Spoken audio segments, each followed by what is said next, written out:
That's your raised edge trim. So you basically just pin them into position.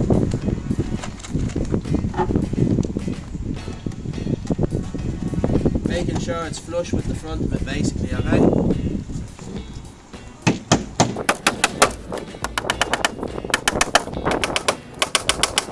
So we'll basically run a bead of mastic along our edges, fill in any of these holes, any joints, voids, any holes at all. Pump this material into it. Even the like of back here and stuff, you know? So when we go to do our liquid, that there's no basically holes for stuff to fall down, because our liquid will run. So you use this to basically plug anything. This is basically made from the same stuff, so they're very compatible and they'll bond to each other and they won't come apart, you know? That's the stuff in the silver tubes, right?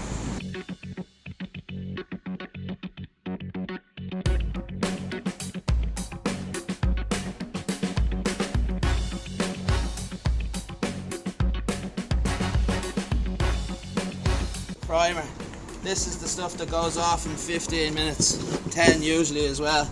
We can pretty much go straight on as well, we don't have to wait. Use it to smooth and move it around.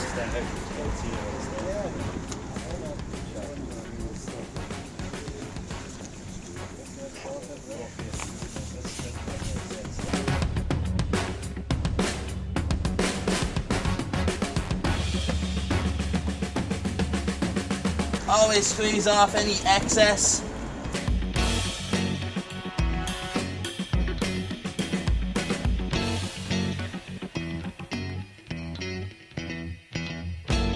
But we say prime everything. Sometimes those trims are a little bit dusty and stuff, you know what I mean? So a prime is always a good idea. You're better off. The material will stick pretty much to everything, but you're always better off just priming. For example, even OSB. We've done it a few times, little tests and stuff here. We put it on OSB, old dirty OSB, unprimed. No one can pull it off. But yeah, better safe than sorry, you know.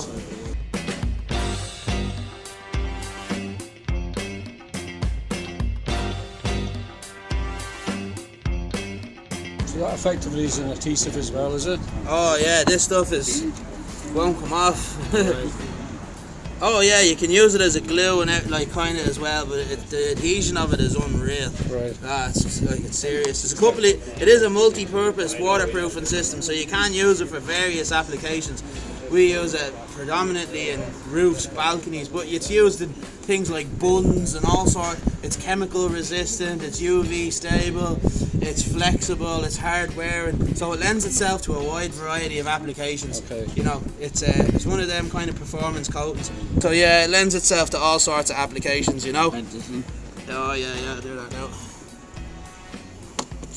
Right, so when you're doing this taping and jointing and stuff, basically what you want to do is make sure that you've a minimum of 4 inches, realistically 5 or 6, either side of where you're taping. You don't want any dry spots, you know.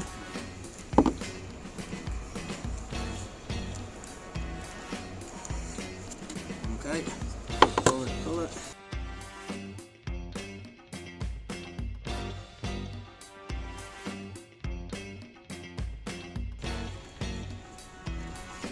Bit more liquid on top.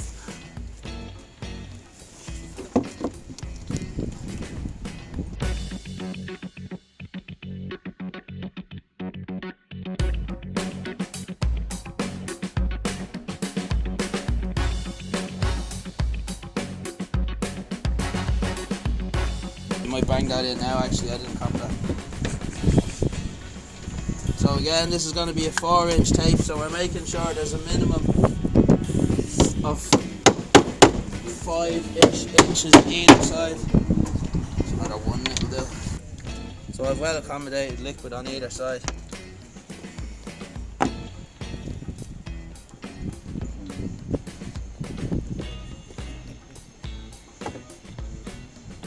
If you're in a big area like 10-15 metres long, what kind of like lengths do you want to cut your tape out? 1.5 to 2 metres, or just whatever you're comfortable with? Well, you could, like in theory you can do the whole lot of it. If you've got like, for example, like a little roller head, something like a little small detail roller.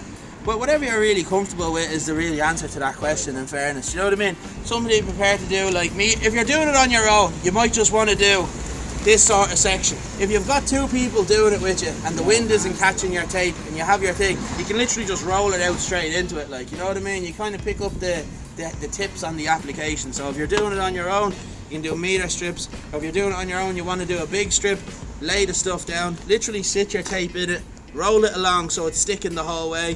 Whereas if you cut a big huge piece for yourself, go down, this is flapping everywhere. Oh Jesus, you're chasing it and all, you know. Or if you've got a man with you, just two of you take one end, fold it in half, so two of us are aiming the middle at the middle, then we go down, sit to the side, start from the middle, tap it out, perfect.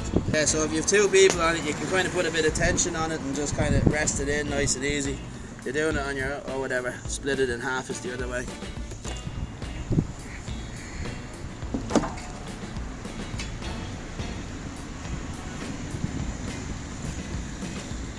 As you'll notice there, the stuff is quite self-leveling, you know. It's pretty easy to get a nice finish with this material. You can literally be messy with it, and after a few seconds it just sits back down. Self-levels. So it is quite easy to get a good finish. How long do you get to play around with it if you have the hardener in? So we haven't got hardener in this. I could be playing around with this pot for ages. Like literally you get a few hours out of it. Like, so if you're doing detail work, like you could be doing an awkward parapet wall and it might take, you might have a 25 kilo drum and you want 3 or 4 hours out of it. Just don't put the catalyst in, you've got the working time out of it. You equally as well, if you want to speed it up, move it along, you might throw a quarter in. Or if you say you're doing a balcony and it's in another county and you need to get home and do a top coat on the same day, whack it all in. 3 hours later it'll be set cured. You can top coat it or quartz it, or someone can walk on it or whatever, like, you know. So what sort of slope roof can you use it on? you can basically use it on 0 degree slopes as well. No, what's the highest slope? The highest slope you can use it on, pretty much you can use it on a vertical surface. Where you'll run into an issue with something like that is if you're trying to put a lot on in one pass, then you'll get dripping, right? However, there is a way of counteracting that. There's 2 or 3 ways.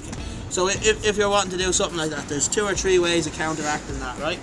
One way, do multiple coats at different stages, right? So you're not having a big drip. So 1.5 kilo, 1.4, something like that per coat. Do it over 2 sittings and it won't roll back. You can even do that on a vertical surface. So that's way 1, multiple coats. Way 2, use some of the matting. And that way you can do it in 1 sitting, liquid, tape, liquid. You'll get your 2.5 mil build up, 1 sitting, go. Way 3, we have another product there which is thicker and it's got fibres in it, so you can apply it on vertical surface and it doesn't run as much. So 3 ways to do that, okay? Multiple coats, okay? Matting, or use the Thixotropic detail material, with or without fibres. So you can, it's a bit jelly-like, you know. This is liquid, so it's nice and easy to work with. So if you're doing big areas, it's really, you know, fast and easy to use. If you've got something like that, use the thicker material, bit of fibre, whack it on, multiple coats, or mat, right?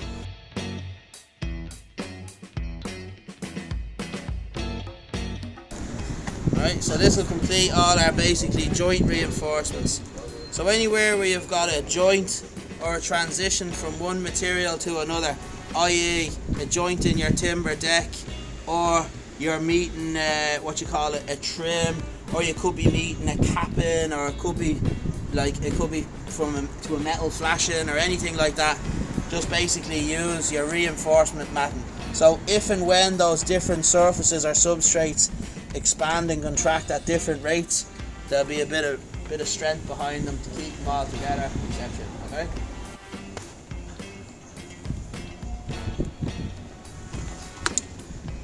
Again, it's always basically following the same process. Liquid followed by tape, followed by more liquid, and that'll give more than enough strength to any of those transitions or joints, etc. Good question. So this material is moisture cured. So some of the advantages of this, right? This is important stuff. Basically, right? Number 1, it's breathable. Very important. Vapor will actually pass through it, or water vapor will actually pass through it in the form of vapor. Another thing is it's moisture cured. So if, for example, it starts to rain, and it may well, what's on our roof here will actually be okay. It won't affect the integrity of the waterproofing system. So basically, the worst case scenario what will happen is you might get a few little imperfections, a few little spatters, in which case we can come back when it's dry and simply apply another coat, job done. But it won't affect the waterproofing of it, you know.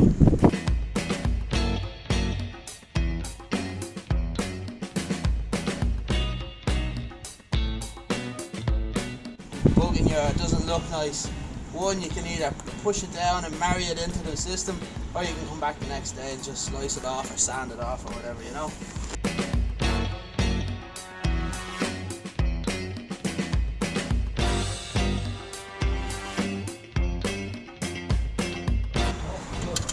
Can you get colours mixed for the top coat? Different colours or? Yeah, we've a few different colours there. For big projects, if you want something custom made, we can do that too. There's a minimum order quantity of like 1,000 kilos or something like that.